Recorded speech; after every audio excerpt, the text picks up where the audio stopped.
na parte de segunda-feira. O Senhor reina. Ele é rei, soberano. O Senhor, como Criador, está ligado de modo inseparável ao Senhor como soberano, como governante. A declaração "o Senhor reina" ou "reina o Senhor" é solenemente proclamada no Salmo 93. Abra sua Bíblia no Salmo 93 e vamos ver o verso 1. Leia comigo. Aqui diz o verso 1 do Salmo 93. O Senhor reina, está vestido de majestade. O Senhor se revestiu e cingiu de fortaleza. O mundo também está firmado e não poderá vacilar. Novamente no Salmo 96, no verso 10, diz: Dizei entre as nações, o Senhor reina. Várias vezes os salmistas falam: o Senhor reina. O mundo também se firmará para que não se abale, e ele julgará os povos com retidão. E novamente no Salmo 97, verso 1, o Senhor reina. Regozije-se a terra, alegrem-se as muitas ilhas. E finalmente no Salmo 99, verso 1, novamente, o Senhor reina. Ele é o rei, ele é soberano. O Senhor está revestido de honra, de majestade e de força. Aqui diz o Salmo 104 e o verso 1. Bendize, ó minha alma, ao Senhor. Senhor Deus meu, tu és magnificentíssimo, estás vestido de glória e de majestade. Ele está cercado de nuvens e trevas, mas também se cobre de luz como de um manto. Essas metáforas usadas nos Salmos exaltam o poder e o esplendor do rei e são cuidadosamente escolhidas para expressar a grandeza de Deus que está além da compreensão humana. Vamos ler juntos agora o Salmo 97. Leia comigo, Salmo 97. O Senhor reina. Regozije-se a terra. Alegrem-se as muitas ilhas. Nuvens e obscuridade estão ao redor dele, justiça e juízo são a base do seu trono. Adiante dele vai um fogo que abrasa os seus inimigos em redor. Os seus relâmpagos alumiam o mundo, a terra viu e tremeu. Os montes se derretem como cera na presença do Senhor de toda a terra. Os céus anunciam a sua justiça e todos os povos veem a sua glória. Confundidos sejam todos os que servem imagens de escultura, que se gloriam de ídolos inúteis. Prostrai-vos diante dele, todos os deuses. Sião ouviu e se alegrou, e os filhos de Judá se alegraram por causa da tua justiça, ó Senhor. Pois tu, Senhor, és o Altíssimo em toda a terra, muito mais elevado que todos os deuses. Vós que amais ao Senhor, aborrecei o mal. Ele guarda as almas dos seus santos, ele os livra das mãos dos ímpios. A luz semeia-se para o justo e a alegria para os retos de coração. Alegrai-vos, ó justos, no Senhor e dai louvores em memória da sua santidade. Lindo este salmo. O governo do Senhor é demonstrado em suas obras da criação. O Senhor estabelece sua realeza sobre o mundo inteiro. O reino de Deus é eterno, inigualável em poder e majestade. O reino do Senhor é estabelecido na misericórdia, na justiça, na retidão. Ele traz ordem e estabilidade ao mundo criado. O reinado divino une tanto adoradores celestiais quanto adoradores terrenos no louvor a Deus. Aqui diz no Salmo 103, Salmo 103 e o verso 20 a 22. Leia comigo. Bendizei ao Senhor anjos seus magníficos em poder.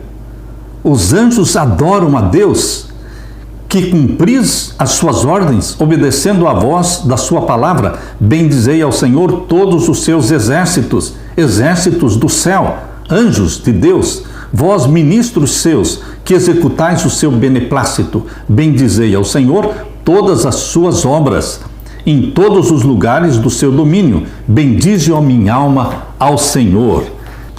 Pela fé, o povo de Deus se alegra, se regozija com a inauguração do seu reino por meio do ministério redentor de Jesus Cristo. e espera pela consumação por ocasião da sua segunda vinda, a segunda vinda de Jesus. Queridos, estas profecias apresentadas nos Salmos, de Deus reinando sobre toda a terra, estas profecias se cumpriram no nascimento e morte de Jesus Cristo na cruz, primeira vinda de Jesus, e ele estabeleceu o reino da graça do nosso Senhor. Elas vão ainda se cumprir também na segunda vinda de Jesus, quando ele vai estabelecer o reino da sua glória. Queridos, poderemos ler isso na primeira carta de Paulo aos Coríntios. Abra sua Bíblia. Primeira carta de Paulo aos Coríntios, capítulo 15. E vamos ver os versos 20 até o verso 28. Leia comigo. Mas agora Cristo ressuscitou dos mortos. Cristo vivo e vive para sempre. E porque ele vive, nós viveremos também. Ele ressuscitou dos mortos e foi feito as primícias dos que dormem. Jesus não ressuscitou sozinho. Mateus 27, 51 a 53, diz que muitos corpos de santos ressuscitaram com Jesus na manhã daquele primeiro dia da semana. Queridos, as primícias dos mortos. Estas primícias são formadas por Jesus Cristo, que ressuscitou primeiro, e depois dele ressuscitaram muitos corpos de santos. Todos eles, como primícias dos mortos, ascenderam ao céu. Foram apresentadas diante do Pai como primícias dos mortos. E estão no céu. Vivem no céu.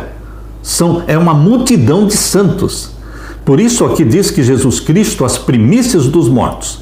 E o verso 21, porque assim como a morte veio por um homem, ou seja, é Adão, também a ressurreição dos mortos veio por um homem, que é Jesus Cristo. Porque assim como todos morrem em Adão, assim também todos serão vivificados em Cristo. Mas cada um por sua ordem. Cristo as primícias, depois os que são de Cristo na sua vinda, na sua segunda vinda. Verso 24, depois virá o fim. Depois que Jesus voltar e nos levar para o céu, virá o fim. Por quê? Jesus Cristo vai nos levar para o céu para vivermos 1000 anos no céu com Ele.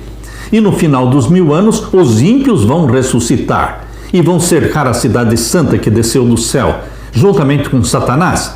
Mas descerá fogo do céu e queimará os ímpios, os demônios e também Satanás será queimado. Todos serão transformados em cinzas. É o fim do pecado, é o fim de Satanás. Por isso diz aqui o verso 24, depois virá o fim. Está se referindo àquilo que vai acontecer no final dos 1000 anos. Depois virá o fim, quando tiver entregado o reino a Deus e ao Pai. Primeiramente, Jesus Cristo é o Rei e Ele é o juiz no céu. Mas, no final dos 1000 anos, depois de destruir a Satanás e todos os ímpios, e recriar a terra, a nova terra, queridos, então o Filho entregará tudo às mãos do Pai. Entregará nas mãos do Pai, para que o Pai reine sobre tudo e sobre todos. E qual será a posição de Jesus então, na eternidade? Depois de tudo criado, tudo refeito, qual será a posição de Jesus? Ele estará como cabeça da família humana. Ele estará à frente da família humana, como o segundo Adão. O primeiro Adão perdeu esta posição, mas o segundo Adão é Jesus Cristo. Ele estará à nossa dianteira. Aqui, na nova terra, estará o trono do Pai e o trono do Filho. Mas o Pai reina sobre tudo e todos. É exatamente isso que Paulo está falando aqui na primeira carta de Paulo aos Coríntios, capítulo 15, e o verso 24. Depois virá o fim, quando tiver entregado o reino a Deus, ao Pai, e quando houver aniquilado todo o império e toda potestade e força. Porque convém que reine até que... Agora vem a explicação que Paulo está dando. Porque convém que reine, ou seja, Jesus reine, ele está reinando e vai reinar até o final dos 1000 anos. Convém que ele reine até que haja posto a todos os inimigos debaixo dos seus pés. A destruição final dos inimigos de Deus será no final dos 1000 anos.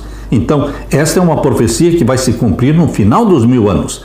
Porque convém que reine até que haja posto a todos os inimigos debaixo dos seus pés. Verso 26. Ora, o último inimigo que há de ser aniquilado é a morte. A morte tem um nome, chama-se Satanás. Ele será queimado, se tornará cinzas. E agora o verso 27. Porque todas as coisas sujeitou debaixo dos seus pés. Falando de Jesus, todas as coisas sujeitou debaixo dos seus pés. Mas, quando diz que todas as coisas lhe estão sujeitas, claro está que se excetua, que não inclui aquele que lhe sujeitou todas as coisas. O Pai não está sujeito ao Filho, mas todas as coisas estão sujeitas aos filhos, até que, no final dos 1000 anos, ele queime a Satanás e os ímpios e recrie a terra, a nova terra, tendo aqui a nova Jerusalém. E então o Pai reinará sobre tudo e todos. É isso que Paulo está explicando aqui no verso 27 e 28. Porque todas as coisas sujeitou debaixo dos seus pés, mas quando diz que todas as coisas lhe estão sujeitas, claro está que se excetua aquele que lhe sujeitou todas as coisas. Verso 28. E quando todas as coisas lhe estiverem sujeitas, então também o mesmo Filho, Jesus Cristo, se sujeitará a quem? Àquele que todas as coisas lhe sujeitou. Ele, Jesus, vai se sujeitar ao Pai, porque ele estará como líder e cabeça da família humana. Ele se sujeitará àquele que todas as coisas lhe sujeitou, para que Deus, se referindo ao Pai, para que Deus seja tudo em todos. Queridos, este texto de Paulo, 1 Coríntios 15, versos 20 até o verso 28, é muito esclarecedor. O Senhor, o Pai, reinará sobre tudo e todos, mas isto no final dos 1000 anos. Depois da cidade santa descer do céu, depois dos ímpios ressuscitarem, depois de Satanás e os ímpios serem queimados, depois de Jesus Cristo recriar a terra, e então ele se coloca à frente da família humana, porque ele se ligou a você e a mim por laços eternos, carne da nossa carne, sangue do nosso sangue. E então o Pai reinará eternamente sobre tudo e sobre todo o universo. Aleluia!